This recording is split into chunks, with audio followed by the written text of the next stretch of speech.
Boa tarde. Nós vamos continuar hoje então com a última parte do capítulo contextualizando o testemunho do livro Da Honra ao Perdão Divino.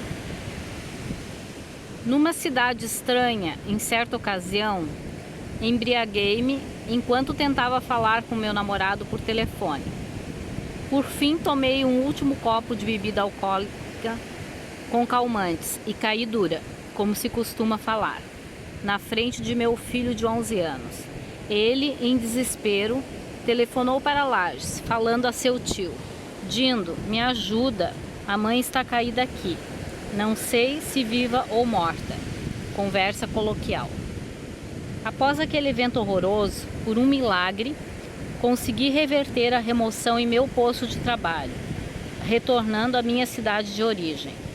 Entretanto, já não possuía mais bens materiais, casa, automóvel e dinheiro para sustentar meus filhos. Afastei-me do trabalho por longos meses.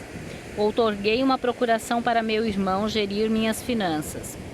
Ingeria, todos os dias, mais de 20 comprimidos para depressão. Também tive uma cuidadora 24 horas por dia, em virtude do risco de suicídio.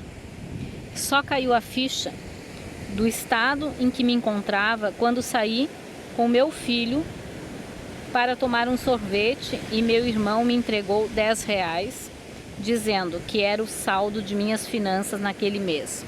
Foi horrível. Morando provisoriamente na casa de meu irmão, tentei cortar os pulsos novamente. Sem muitas opções, ele alugou um apartamento para eu morar, onde mais uma vez tentei me suicidar, inalando gás de cozinha. Meu irmão ficou enfurecido comigo, pois coloquei em risco todas as pessoas do residencial, e ele era responsável solidariamente por todos os meus atos no contrato de locação. Foi uma das piores visões que tenho gravada. Chamaram os bombeiros e trouxeram uma camisa de força. E saí do edifício sendo ameaçada de colocá-la em mim, caso me opusesse a ir a um hospital psiquiátrico voluntariamente. Pior que isso era o fato de que no mesmo condomínio residiam advogados que me conheciam da Justiça do Trabalho, local em que eu estava lotada, ficando os referidos vizinhos assistindo aquela cena lamentável. Fiquei internada 2 dias na ala psiquiátrica de um hospital. Na mesma época conheci Miguel. Ele também tinha uma vida toda errada. Mas como Jesus já havia extraído de mim o pecado do adultério, naquela ocasião fui extremamente seletiva ao aceitar a aproximação dele. Ou seja, constatar que aquele homem não se encontrava em união com outra pessoa. Afinal, não intencionava mais esse erro em minha vida. Depois de 10 anos vivendo de maneira implausível na área do relacionamento conjugal, desejava viver em santidade com meu futuro esposo. Embora no início da minha união estável com Miguel, por parte dele não houve total transparência, por quase 1 ano omitiu o fato que ainda mantinha convivência esporádica com a mãe de seus filhos, até próximo à data que nos conhecemos, apesar de já haverem decidido se divorciar nos 5 anos que antecederam os fatos. Isto, sem dúvida, foi motivo de ódio direcionado contra a minha pessoa. Não éramos convertidos ao Senhor Jesus, razão pela qual não houve discernimento do que aquilo representava no mundo espiritual. Somente com o decorrer dos anos, após este convencimento do Espírito Santo, fomos pedir perdão a todos os envolvidos. Muitas lágrimas e desapontamentos se seguiram. Eu recebi Jesus na minha vida e a libertação do pecado do adultério. Porém, os princípios cristãos ainda não embasavam todas minhas condutas. Não havia chance de reverter meu divórcio e, conforme meu entendimento na época, um homem separado há 5 anos, versão de Miguel e seus familiares, poderia ser um excelente companheiro. Com relação ao meu trabalho, depois de 7 meses licenciada, ninguém me levava em apreço para fazer parte da equipe laboral. O único lugar onde não fui rejeitada foi o setor de cálculos do foro trabalhista, no qual estava lotado um pastor evangélico, o qual se responsabilizou por mim e me acolheu. Tudo isso aconteceu no mesmo ano.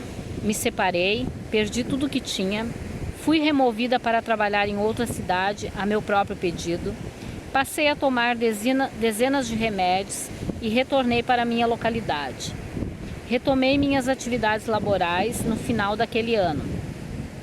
Não vivia mais alienada por uso de medicamentos psiquiátricos.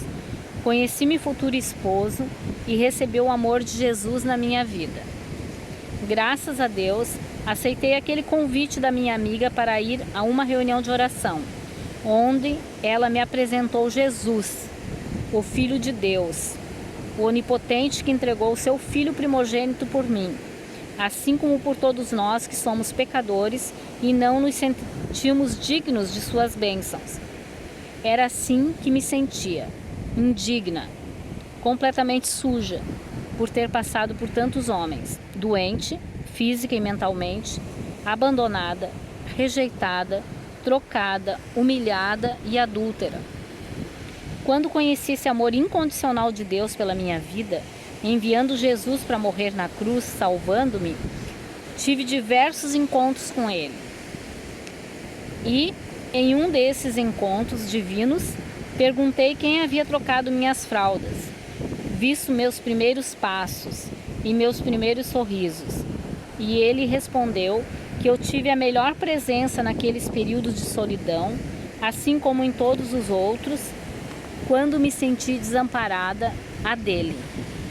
Depois disso, nos 9 anos seguintes, Deus restituiu-me imóvel, automóvel, fiz pós-graduação, fiz um curso de 2 anos de preparação para a magistratura e Ministério Público do Trabalho, parei de tomar os remédios e não tive mais nenhuma licença médica com relação aos problemas de bipolaridade.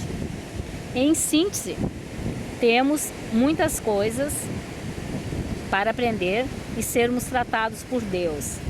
Mas no meu caso, nossa família está restaurada. Eu e Miguel nos casamos civilmente em 2009 e na igreja em 2010. Em Lages, estive participando de diversos ministérios na igreja local e fui líder de célula por quase 2 anos, até o momento em que nos mudamos para a capital do estado de Santa Catarina, Florianópolis. Decidimos investir em estarmos mais próximos aos filhos e netos, os quais necessitam do andarmos lado a lado. E nada se compara a um novo nível de relacionamento entre nós e nossa intimidade com o Espírito Santo. Viaje comigo no que John Bevere fala a respeito do apóstolo Paulo não poder basear sua fé em Jesus em interações físicas anteriores com ele, porque nunca havia tido nenhuma. Abre aspas. John Bevere, o livro Espírito Santo, uma introdução, 2013, página 107. Ele teve que acreditar e receber sem ver. Basicamente, isso removeu qualquer aspecto físico que pudesse ter lutado contra o que o Espírito estava tentando mostrar a ele. Era a isso que Jesus estava se referindo em sua interação com Tomé. O fato de que Paulo não teve um relacionamento físico com Jesus, ao qual pudesse recorrer, significava que ele tinha que depender totalmente de seu relacionamento espiritual com o Mestre. Ele não tinha outra escolha. Fecha aspas. Ou seja, nós não tocamos fisicamente nos furos das mãos de Jesus, mas cremos no que ele sofreu e fez por toda nossa casa. Simples assim. Sua graça tem nos alcançado pela nossa fé. Romanos 6, de 20 a 23. Trocamos a vergonha pela justiça, através do acesso à graça, onde entendemos que nunca fomos nós que operamos as mudanças, pois Deus é quem opera o querer e o executar para a salvação, conforme Filipenses capítulo 2, verso 13.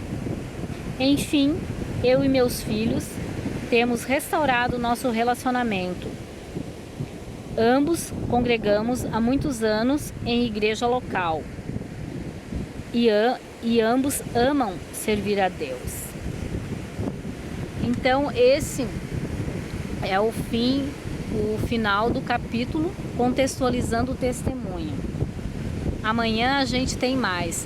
Amanhã nós começamos com o capítulo seguinte, lembrando Joyce Meyer e Helena Tanuri. Boa tarde.